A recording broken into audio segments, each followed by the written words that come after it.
Welcome back guys to another video where today we're going to be talking about this winter storm that's soon to hit us next tomorrow into Wednesday morning here. And you can see here the snow topographs. If you watched the last video yesterday, you could see that it's slightly shifted south, and this definitely looks a little new as the graphic that I showed yesterday wasn't completely um like it wasn't going through, but you can see here 18 to 26 inches here in the UP of Michigan, which is just crazy, but that's just lake effect snow here.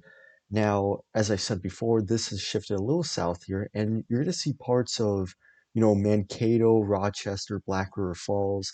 Those areas could now see possibly up to an inch or two. I think the most likely chance is probably maybe at least an inch or a trace, but you see that the overall thing has kind of stayed in the same sort of region, but has shifted slightly south. So if you look here, they just issued some other stuff. So we'll look both at Duluth real quick.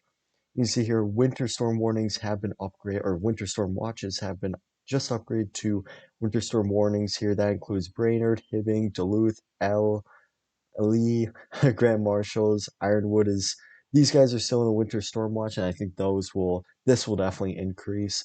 And then if we go back to the Twin Cities warning area, some winter storm or winter weather advisories have been issued. Now these areas right here are not expected to get around 6 inches, but probably definitely some travel impacts here. St. Areas like Morris and St. Cloud, those areas are still in a winter storm watch. The big key here, if we look at the thing is, 1 to 6 inches. The minimum criteria for a winter storm warning is 6 inches. So they're kind of on that, where they could either see 1 to 6 inches, and that's why the ranges are so high here, is because we don't know when that transition from rain to snow will exactly be. We have a good idea now that we're around 24 hours out, but it's still a little bit of a question mark here.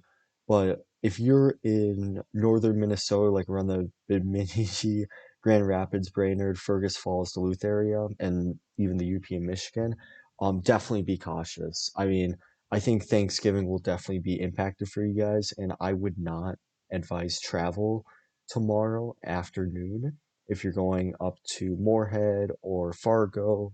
um, if you're traveling down to places like Madison, Green Bay, you should be fine. It's still gonna you might still be affected by like snow and stuff, but not as much as you see here.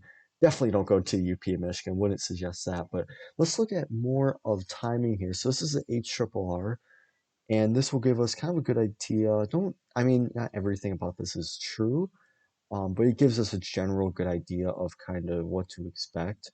You see here, snow starts to develop here around tomorrow morning for western Wisconsin. We'll actually zoom in a little bit here. There we go, perfect. So let's go back, and then yeah, you see snow starts to for northern Minnesota. There's not even going to be transition to rain. I mean, some areas will see snow and just snow, but areas here where temperatures are a little warmer here, you're going to see rain first, and then that transition to snow here, and really that heavy band. So the area that we're most interested in terms of heavy snowfall is this area right here, where the heaviest snow will be around where that rain transitions to snow. And it looks like just, it cuts short. And then western Wisconsin, this has been a little bit of a question mark here, but HRR shows a little bit lighter of snow here. And then that snow should be in western Wisconsin should be gone by the mid morning. So if we rewind it here around the Tuesday morning, we're going to see the first impacts to northwestern Minnesota, and then that will transition. Almost the whole state will be have some sort of snowfall by Wednesday, or no, Tuesday evening here. And if we look here, let's go back here. Look at these ice balls. So these lines here, the closer they are, the more wind there is. And you can see this is another factor that we're going to be talking about, is gusty winds up to 35 to 45 miles per hour. And that will create, it's going to be on the borderline of blizzard conditions, like definitely a whiteout, but The thing with this is the snow ratios, the liquid amount in these snowflakes that are going to occur tomorrow are quite high. Usually, for blizzard conditions, you want the snow to be kind of light and fluffy, but because I mean, it's going to be a little warmer. So it's going to be a little more liquid in these snowflakes, which is going to result them in being a little heavier. And overall, it's going to be harder for them to create whiteout and blizzard conditions, but definitely traveling is going to be affected up in northern Minnesota, and will definitely affect um, Thanksgiving plans. But I think by Wednesday morning it should be gone. But areas the UP will still have snow and stuff. But if we look here, I think that's everything I kind of want to cover here. So definitely some things to take away from this winter storm event is heavy snow in northern Minnesota. We are seeing a little bit of a south shift. Um, and I think usually what happens in weather models is trends keep trending.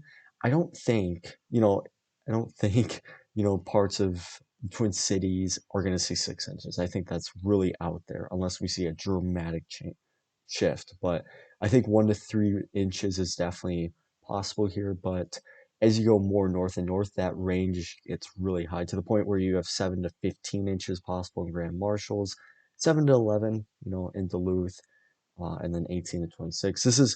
So what's happening here is you're going to have that cool air travel over because Lake Superior, I mean, this season has been not warm, but it's been just mild. Um, so the ocean, not the ocean, gosh, it is an ocean. It feels like an ocean when you ride a boat on it because you can't see the coastline. I've done it a couple of times. It's quite scary. Um, but if you go, it's still technically warm. It's not warm, but it's warmer usually at the start of the season. So when you have that cold air travel over, then you have lake effect snow occur, and that's why you're seeing all these higher totals occur just around the Lake Superior area. And if you love snow, I would highly suggest traveling up here because that is going to be a winter wonderland there. So, yeah, but you see here, pockets of 6 inches possible. It's such a question mark because these events, of course, are always hard to predict. But when you introduce the factor of, transitioning rain to snow, it's even harder. But most of these areas right here will only see snow. But as you go north or as you go south, these areas like St. Cloud, Wilmer, Twin Cities, Rice Lake, those areas will see rain at first and then it will be snow. So don't get confused when you see, oh, I thought this was supposed to be all snow. It's actually supposed to be rain. But if we look out in the future here, oh, and gusty winds too, just be mild with that because it's going to be terrible trying to travel if you're going around this area here. But if we look on a happier note, or maybe a sad note, depending on if you love winter or not, look at this. This was just uploaded today here. Look at the chance of below average temperatures. I believe that is in the 80 to 90% chance of basically Minnesota being below average. I mean, it's well known that yeah, below average temperatures are going to be possible. I don't think we're going to see like -30. I Right now -30 is, usually we see that more in January, February. I think for this time of year, this is definitely going to be below average. I think negative single digit negatives are definitely possible. We'll look more at that throughout the long range when we look at the GFS model, but you see here precipitation outlook here is basically just above average for the next couple of days. And we'll also talk about that because there's kind of that. And then below average temperatures expected basically until almost Christmas.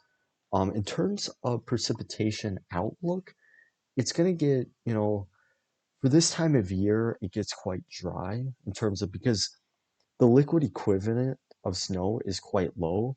Like for 1 inch of liquid equivalent, usually we get 10 inches, which may sound like a lot, but 1 inch of liquid precipitation is quite a lot this time of year. Usually that's why we call our June and July are more rainy months, but I think this usually in winter, though the liquid equivalent is a lot lower than what we see in the summer months. So just possibly below average precipitation in um, around La Crosse and Rochester area, it's quite low confidence. I mean, we're still 3 to 4 weeks out. So, but if we look at the GFS model, this is another thing. So you probably heard me, hint at some upcoming winter storms right after this one. And that is technically true. As a GFS here, we have this event, of course, here. Now, this one is a lot brighter. The snow bands are a lot brighter in this model, but still, not entirely sure what we're going to get. This is just rain. So wherever you are on this map, just take this like 2 to 5 inches. Don't take the high end range. I mean, usually the high end is sometimes way off, but if we look at the low end amount, like you have, this is what you will most likely expect here, or most likely will at least get, like the minimum amount. And you see here Rice Lake 1 inch. Parts of the Twin City, I think, yeah, I think this is definitely likely where we're going to see a trace of snow across the Twin Cities, western Wisconsin. And then, I think 3 inches. Brainerd is definitely going to see a lot more than 3 inches. Ashland, Hootown, 14 inches is the minimum amount. So that's quite, but this is the 90% chance of higher snowfall. And then this is a high end amount. Take this with a grain of salt. I should not be showing this, but you're going to see your 6 inches, 5 inches. This is if all hell breaks loose, basically. 30 inches in Hooton, 30, that's just crazy. But this is a high end amount. This only has a 10% chance of happening. 10, which is never say never, but I don't think that's gonna happen. No, no way, Jose. So, um, we got that low pressure center. Just back to the higher range model. But look at this. So I like to call this the 1 week rule, where I only look at certain events 1 week ahead of time. So if something catches my eye and it's a week out, I'm definitely gonna start to pay attention to it. If it's more than a week, usually it's not that important. That's mostly down to precipitation, types like snow, like low pressure centers. Usually, if you look at temperature changes and just overall trends, you can look a lot farther out than that. But you're gonna see here, look at this. This is next Sunday, and you can see that another possible winter storm, and then right after that, you have another band. So this is another thing I'm definitely gonna, after this snow event happens, Tuesday into Wednesday, this is definitely gonna be a key of interest because this could dramatically change. We're still a week out, but this is definitely something to pay attention to. You got those isobars that are extremely close to each other, and overall, something definitely to pay attention to. But if we go a week out, I mean, maybe, maybe 12 inches in New York City. You don't know, but 237 hours out. I believe a week is around 150 hours. So that's also, you could call it the 150 rule if you want to. If we look at the European model, I think it shows generally it shows the same low pressure center. This is what I mean. So as you go farther out in time, these models they struggle with determining what exactly will happen. Um, if we go out here, this is going to be Friday, going to next weekend. And this is the dramatic change. So this low pressure center here was forecasted in the GFS model to directly impact us.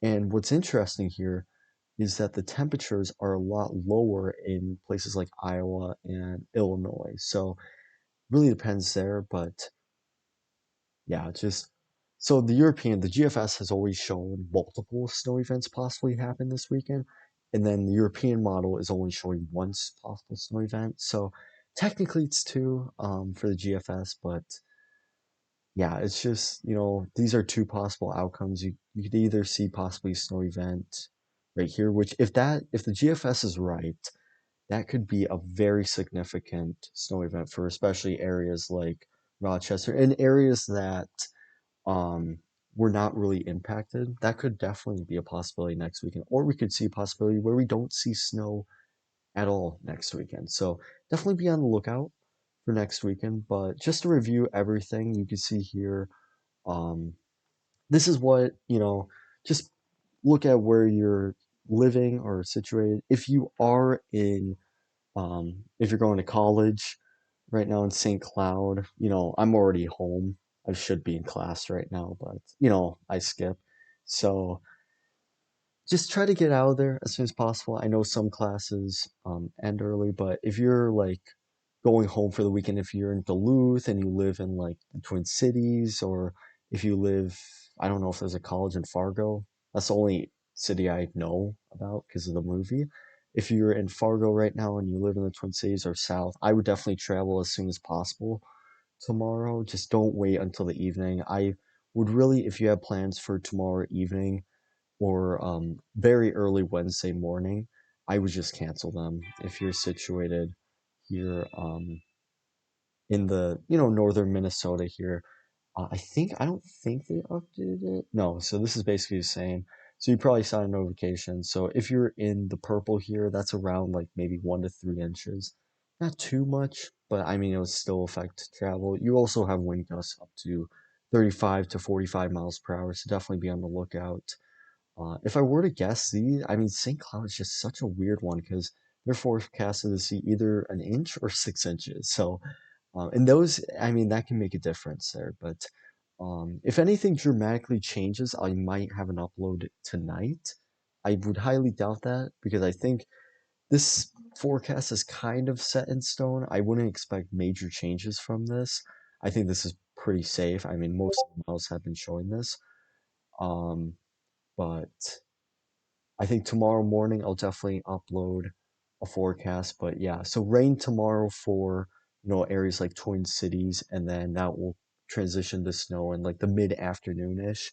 But if you have any evening plans tomorrow in northern Minnesota, I would definitely think twice about that and try to pay attention to forecasts and stuff like that. And make sure to subscribe and like if you're interested in the snow event, because I think everyone is. We're very close to Thanksgiving. Many of these areas have not seen a single inch or even flake on the ground. So this is definitely going to be interesting here. So, and we possibly have a snow event or two possible this weekend. So we'll look more into that, and hopefully you guys enjoy your day and make sure to like and subscribe if you'd like to see more. But see you guys later and have a good day, or and Thanksgiving too.